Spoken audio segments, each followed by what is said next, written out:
ನಾವು ದೇವರ ವಾಕ್ಯವನ್ನು ಗಂಭೀರವಾಗಿ ಪರಿಗಣಿಸಿದರೆ ಆ ದೇವರ ವಾಕ್ಯವು ನಮ್ಮಲ್ಲಿ ಸಮೃದ್ಧವಾದ ಫಲವನ್ನು ನೀಡುತ್ತದೆ.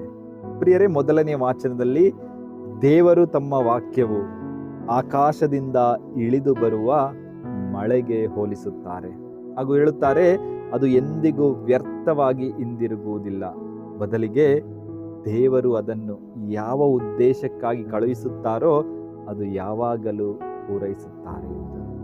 ಪ್ರಿಯರೇ, ಇಂದಿನ ಶುಭ ಸಂದೇಶದಲ್ಲಿ ಪ್ರಭು ಯೇಸು ಕ್ರಿಸ್ತರು ಬಿತ್ತುವವನ ಸಾಮರ್ಥ್ಯವನ್ನು ನಮಗೆ ತಿಳಿಸುತ್ತಾರೆ. ಆ ಸಾಮರ್ಥ್ಯ ನಮಗೆಲ್ಲರಿಗೂ ಚೆನ್ನಾಗಿ ತಿಳಿದಿದೆ.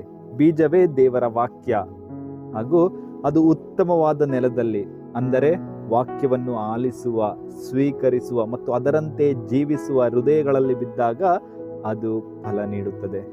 ಕೆಲವರಲ್ಲಿ 30ರಷ್ಟು, ಕೆಲವರಲ್ಲಿ 60ರಷ್ಟು ಮತ್ತು ಇನ್ನು ಕೆಲವರಲ್ಲಿ 100ರಷ್ಟು.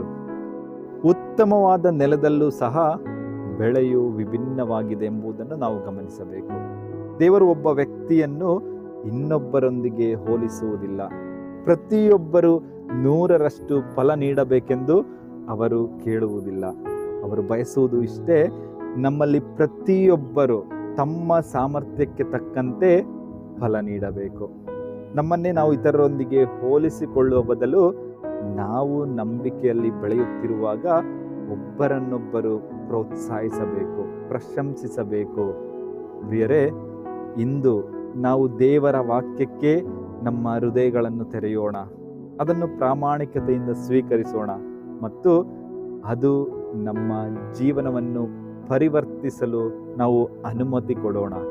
ಆಗ ದೇವರು ತಮ್ಮದೇ ಆದ ರೀತಿಯಲ್ಲಿ ನಮ್ಮ ಮೂಲಕ ಆ ಒಂದು ಸಮೃದ್ಧವಾದಂತಹ ಬೆಳೆಯನ್ನು ನೀಡುತ್ತಾರೆ. ದೇವರು ನಮ್ಮೆಲ್ಲರನ್ನು ಆಶೀರ್ವದಿಸಲಿ. ಆಮೇನ್. ಹಲ್ಲೆಲೂಯಾ.